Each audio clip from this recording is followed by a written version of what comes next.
Hello, welcome to Locked on Sharks, the premier hockey podcast of your favorite team in the Bay Area.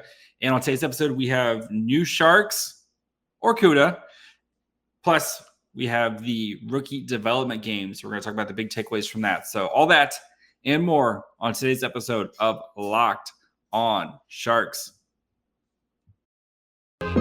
You're Locked on Sharks, your daily podcast on the San Jose Sharks.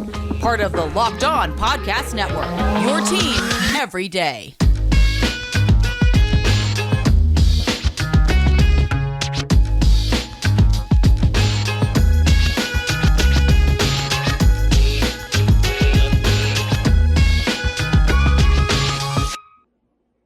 I'm your host, JD Young, contributor at Fear the Fan and San Jose Hockey Now. And I want to thank you for making us your first listen. We're free and available wherever you get podcasts. And of course, you can subscribe on YouTube. And before we get into today's episode, just want to apologize for the audio visual sync that came up on yesterday's YouTube show. Unfortunately, sometimes that stuff happens when you, work with technology and it's not 100% every time, and try to make sure that that stuff gets alleviated going forward. So, and then of course, also needs to discuss how is Brent Burns going to really help the tight end room with the Carolina Panthers? Is he going to have a good connection with Baker Mayfield and on his way to the Panthers?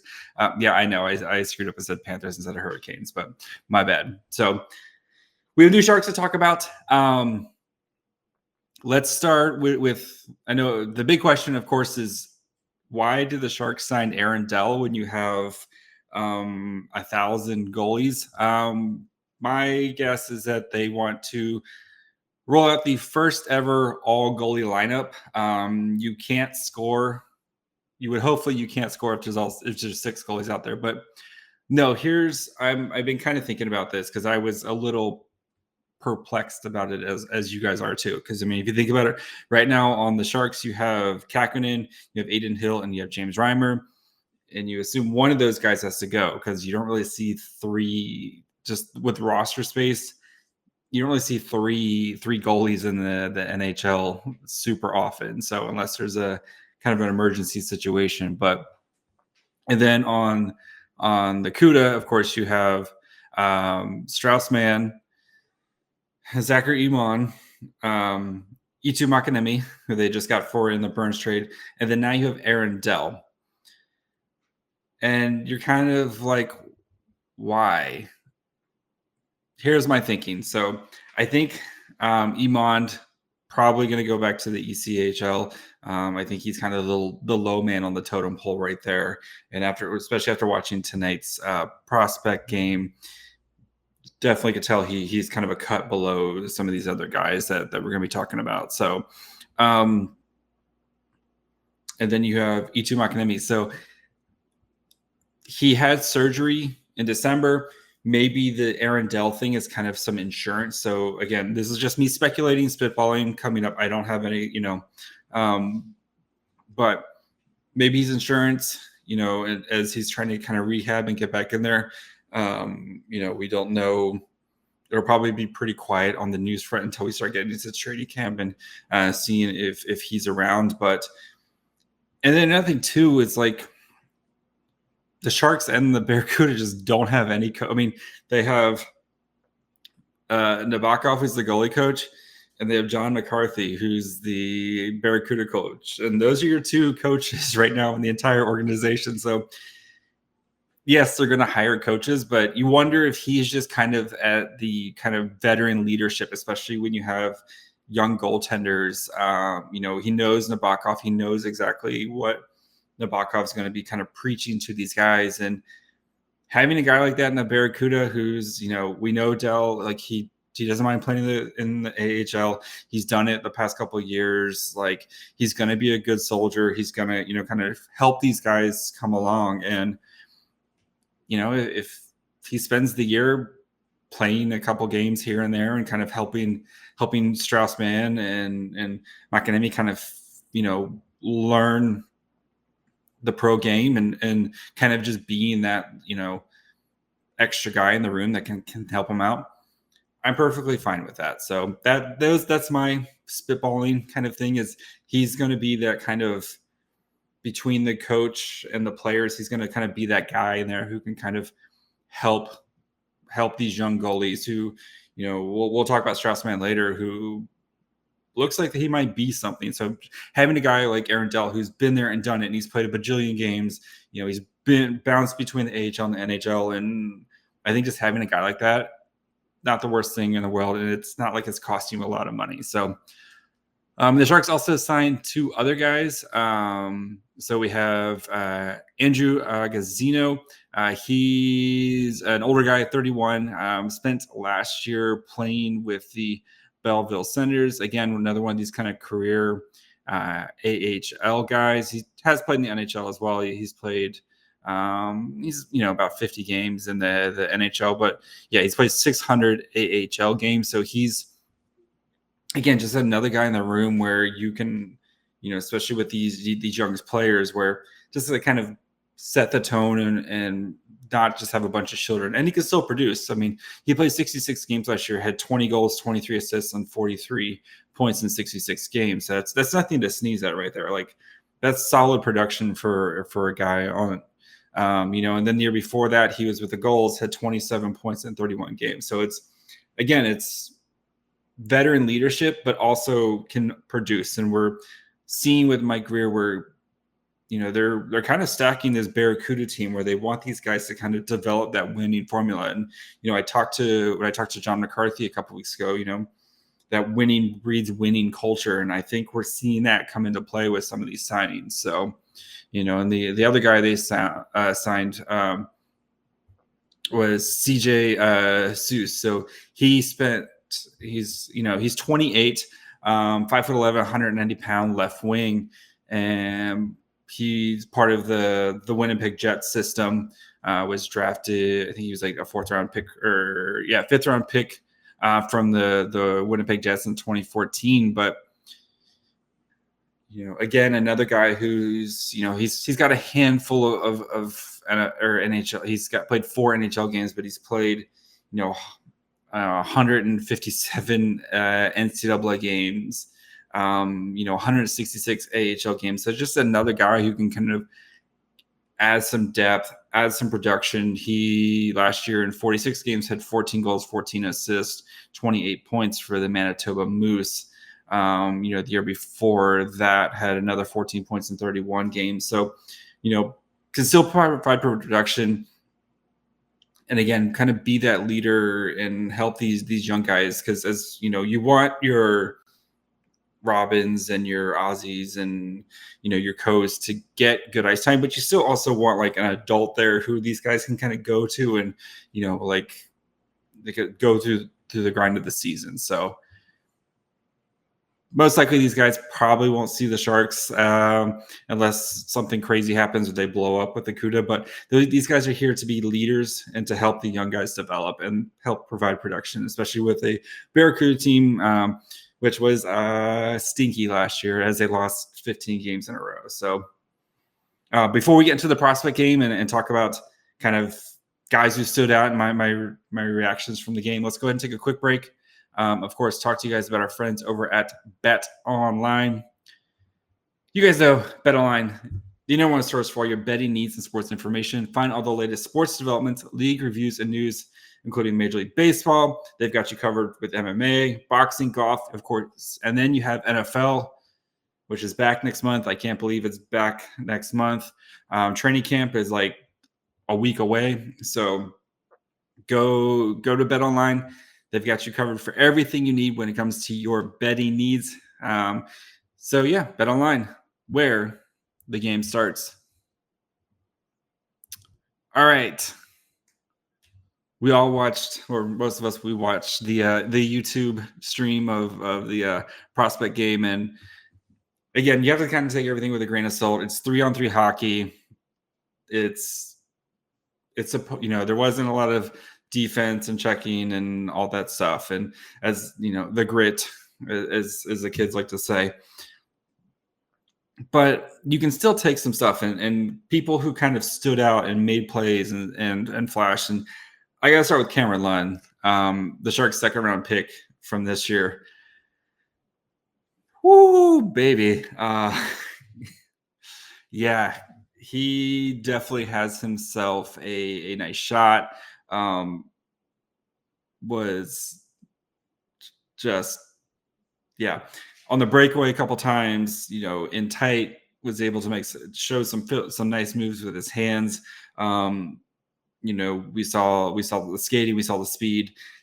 I think, the Sharks, again, you don't want to overreact. It's just a prospect game. But Cameron Lund kind of announced himself tonight, especially for very quiet from the draft where, it was, Biced was the pick. And then, how everyone was really excited about Hadlin. Really kind of quiet. We didn't really hear too much about Cameron Lund. And Lund made himself known tonight. And I think Sharks fans are going to be very excited to kind of see Cameron Lund and how he progresses. I mean, kind of like last year where Daniel Gushin really kind of announced who he is to Sharks fans with his, with his highlight reel goal in the shootout. And then all of a sudden it's like, oh, wow, look at this guy. But, again, with Cameron Lund, he's going to be heading to college next year. He's going to be playing with Northeastern. But and we're going to, the goal is to try to get someone to kind of talk about these prospects over the next few weeks. And we'll dive into Cameron Lund a little bit more. But I thought he was one of the three best players on the ice tonight. And every time he was out there, he was making stuff happen and, scoring, and you could see that. So another guy who really, really stood out for me was Strauss Mann. So easily, I think, the best goaltender tonight. He had 2 shutouts in 2 of his games. If you didn't watch the event, they had 6. It was a round robin tournament of 6 8-minute games where it was kind of 4 teams, and they round robin and played everybody. And then there was a championship game at the end.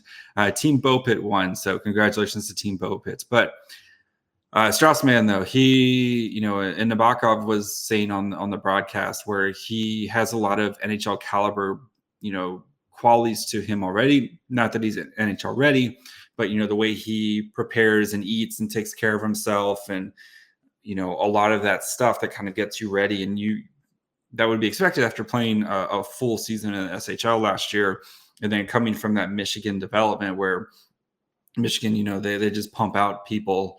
But I mean, Strauss Mann, I think, he's 24, and goalies, they can take a little bit longer to develop. And with him, not being drafted and kind of working his way to the situation, I think he has every opportunity to win that Cuda crease coming out of training camp. And, again, don't want to take too much 3-on-3 hockey and, et cetera. But he looked absolutely stellar tonight, looked calm, looked in control. Just, again, I know the quality of opponents isn't the highest. You're playing a bunch of rookies and stuff like that. But, the Sharks prospect pool is much better than the prospect games that we've seen a couple years ago. So really, really like Strauss Mann's game. I think he's kind of poised to really take control of that Cuda net going into this year and really kind of be the guy down there and kind of develop and work, playing pro hockey in the AHL. And I think I was really impressed with him. So, of course, we can't go on without talking about the Lord and Savior, William Eklund, who you saw it tonight. You saw why he's so special. Like he's so special. The vision and the passing, and he had, one game in 8 minutes, he had 2 goals and 2 assists in a game. And just, that stretch bank pass where he's in his own zone and is able to stretch it out, bank it off the boards and find, an open guy, and then just in the vision too, he's in traffic and then he's able to find Gushin who's open and gets him for a chance. Again, I know open space, 3-on-3 hockey, et cetera, but those qualities are translatable, like that vision and seeing where guys are and knowing where guys are going to be. That's translatable. It doesn't matter if there's 3 guys on the ice, if there's 5 guys on the ice, that stuff is translatable. And Still needs to work on his shot a little bit. Like, we know he has the filthy moves, but he's going to work on his shot some more, and you could definitely see the muscle that he's been working on this summer. He's hard to knock off the puck. Yeah, Eklund is. Eklund is going to burn down the NHL, and I am here for it. And then, of course, we have to talk about the BFF, Thomas Bordeleau, who I thought at times was the best player on the ice tonight too. Again, with the passing and his vision too, and finding guys, and his stick handling and getting through traffic with the puck, and then being able to get a shot off and getting his own rebound on that one of his goals too. And and when he needs to drive to the net, he was able to drive to the net. Yeah, I mean, I know it's going to be. I still think Bordeleau has a really good chance to make the opening night roster. And if it was me and I was the coach, I would play Bordeleau because Bordeleau is fun to watch. And, he provides you with a lot with offense on a team that's probably going to struggle to score goals again this year. But he is, you can kind of see it where when he's on the ice, just things happen. And we saw this in the 8 games last season when,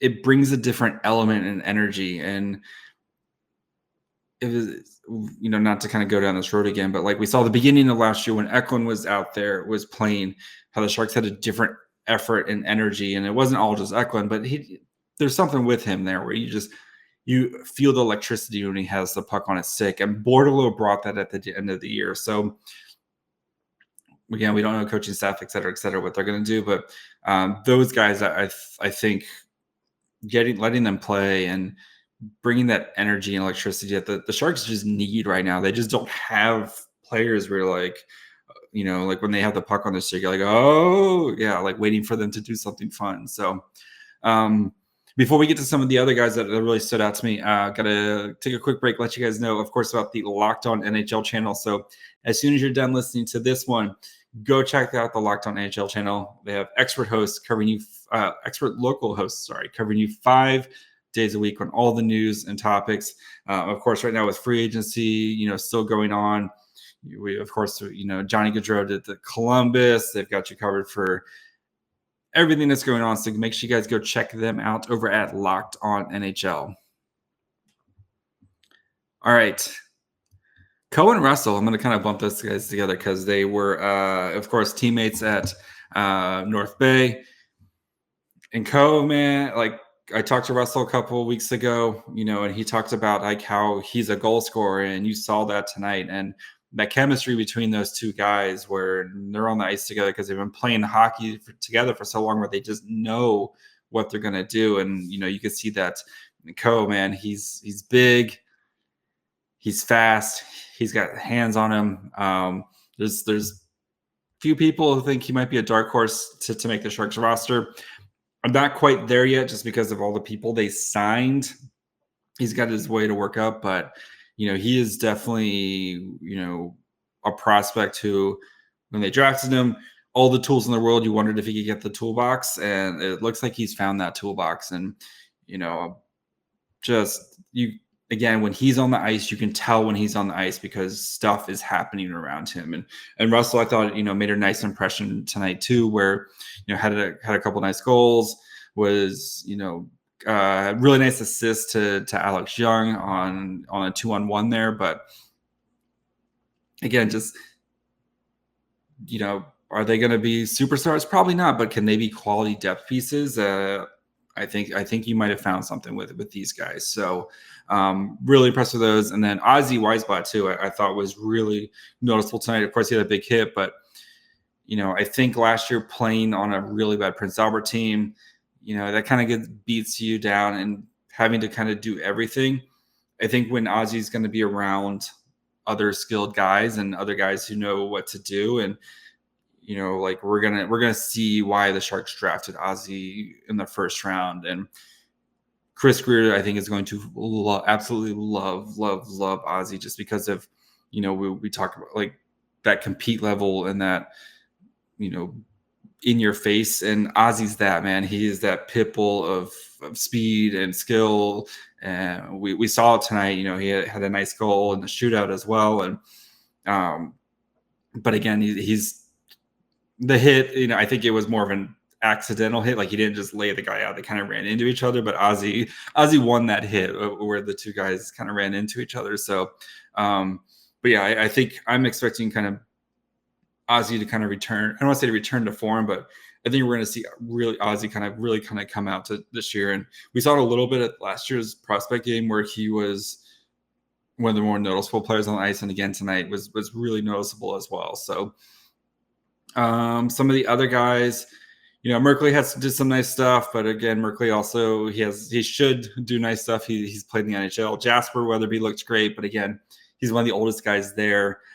He should be one of the better guys there, just again because he's played the NHL, he's played in the AHL. But I mean, I thought he looked good.